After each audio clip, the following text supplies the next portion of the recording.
Welcome back. This is Samm. Today in class, we are going to look at the number system. Let's understand the numbers and the different types. Okay? So the first type of numbers we're going to be looking at is the natural number. So natural numbers, they are numbers we use for counting objects. So from your elementary school, you start learning how to count from 1, 2, and so on. So those are natural numbers, starting from 1. So what we'll have here is natural numbers are used for counting discrete objects. So the set of natural numbers, you have 1, 2, 3, 4, and so on.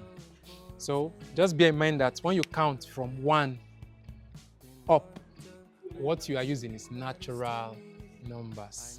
So take note, there's no 0 in the natural numbers. Take note of that. So natural numbers are 1, 2, 3, 4, and so on. So let's move to the next type of numbers. We have the whole numbers, W. Now, the whole numbers include all the natural numbers plus 0. So when you add 0 to the natural numbers, what you have? Whole numbers.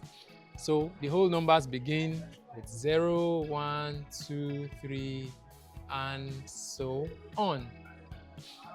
So the set of natural numbers with addition of 0, that makes what? Whole numbers. So 0 is a whole number, 1 is a whole number. Okay, so those are straightforward. So the next one we have the integer.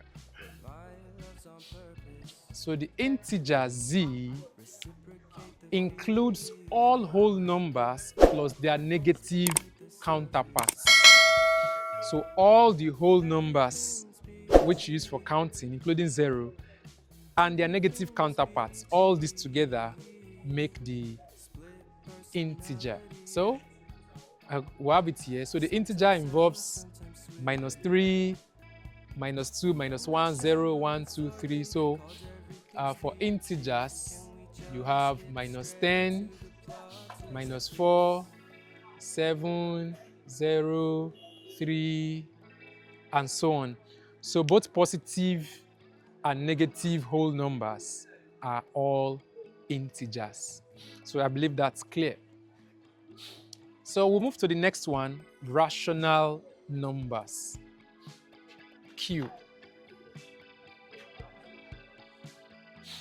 Now, rational numbers Q, what we'll have here, rational numbers can be expressed as a fraction P over Q, where P and Q are integers and Q is not equal to 0.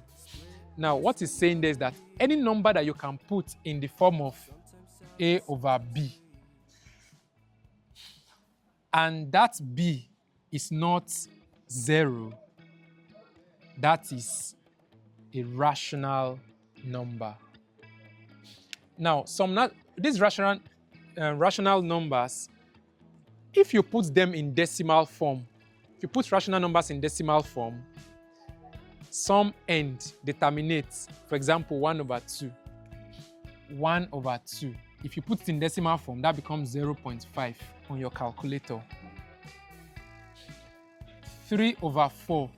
If you put it in decimal form, it becomes 0.75. Now these ones terminate. And there are some that are occurring, like 1 over 3. These ones just repeat. It gives you 0.3333. It's repeating like that. So you have those that terminate and those that are repeating. But as far as you can put that number in the form of a fraction, and it can give you a terminating or repeating pattern, that is a rational number. So we'll have 1 over 2, yes, terminating, 1 over 3, repeating. So and take note that the denominator of that fraction cannot be 0, not 0. So the denominator is not 0. So you have a valid fraction. Okay, so rational numbers can be expressed as a fraction. You can put it in this form. For example, 10 is a rational number because you can put it as 10 over 1, right? So it means that all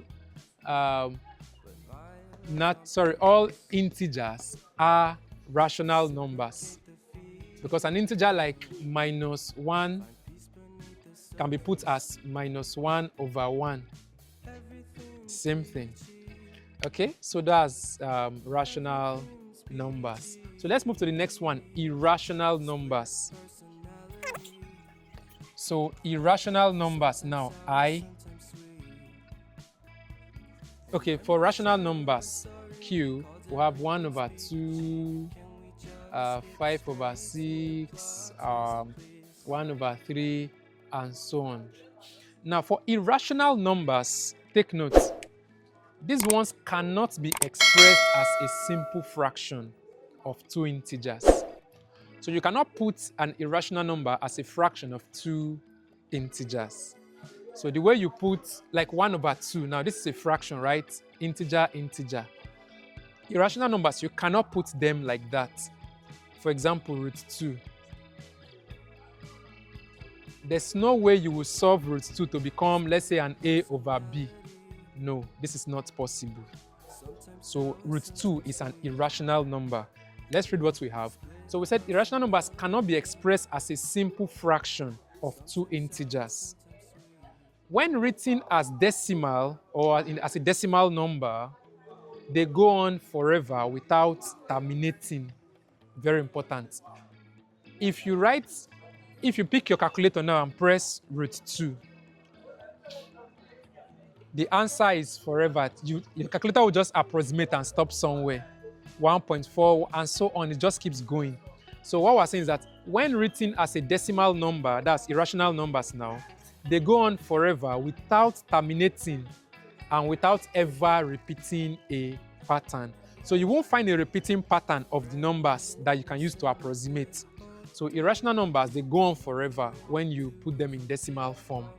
So examples of irrational numbers, you have pi, you have √2, you have exponential. So these are examples of irrational numbers. So get it clear. Rational numbers can be put in a simple fraction of 2 integers. That's the numerator integer, denominator integer. While irrational numbers cannot be put in form of a simple fraction. Okay? Now we'll move to the next one, real numbers. Okay?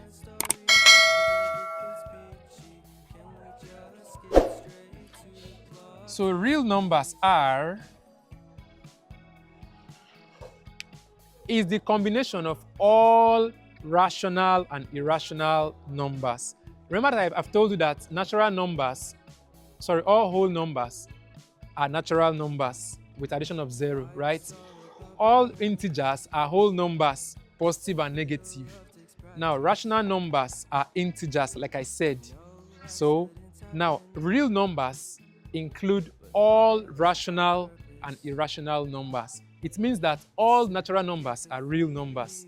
All whole numbers are real numbers. All integers are real numbers. All rational numbers are real numbers. And all irrational numbers are real numbers. So it's simple. A real number is a combination of all rational and irrational numbers, which you already know the meaning of the rational numbers and the irrational numbers. So look at the last one on our list here, the complex number. Okay, I will Rob to explain this. Okay, so you might not be familiar with this complex number, but a complex number looks like this. Complex number C, it looks like this, A plus IB. So this is what a complex number looks like. Now a complex number has 2 parts. One is the real part, and this is the imaginary part. Now, this I in the IB, the I represents the square root of -1. and it is called the imaginary unit. So the imaginary part of the complex number has an imaginary unit, I. Now, for a lot of years, scientists could not handle numbers, the square root of negative numbers, till this part of mathematics was discovered, complex numbers. So this I now is the imaginary unit. Now, if you watch, this I now is square root of -1, right? What will I square be? That's the square root of -1 square, right? Remember, this square will cancel this, and then you have a -1, right? I cube will now be what? That will be I square multiplied by another I, right? Now the I square is -1, isn't it? Multiplied by I. So I cube can be conveniently said to be -I. That's -1 multiplied by I, that's a -I. What about I raised to the power 4? I raised to the power 4 is I square multiplied by I square, right? And I square is -1 multiplied by the second I square, -1. And -1 multiplied by -1 is 1. So a very interesting part of mathematics that we can go on and on to play with. Now, so take note, a complex number is in this form, a plus ib, where the a is the real part and the ib is the imaginary part. Now, I can argue that the complex number is the widest part or the biggest part of these numbers because it contains all the types of numbers. Now, remember that, I think I can rub now. A complex number, we said, for example, let's say C equals to 3 plus 7i. What if this 7 was 0? So the complex number will now be what? 3 plus 0, which is 3. And guess what 3 is? 3 is a real number. So in summary, let's summarize now. In summary, I think I can rub this now. In summary, all natural numbers are elements of whole numbers. As all natural numbers are elements of whole numbers. So you can find all natural numbers within whole numbers. Now, all whole numbers are elements of the integer. So all whole numbers are also integers. That's cool. All integers, yes, are, Q. All integers are rational numbers. And now all rational numbers are real numbers. And from what we have just shown, all real numbers are complex numbers.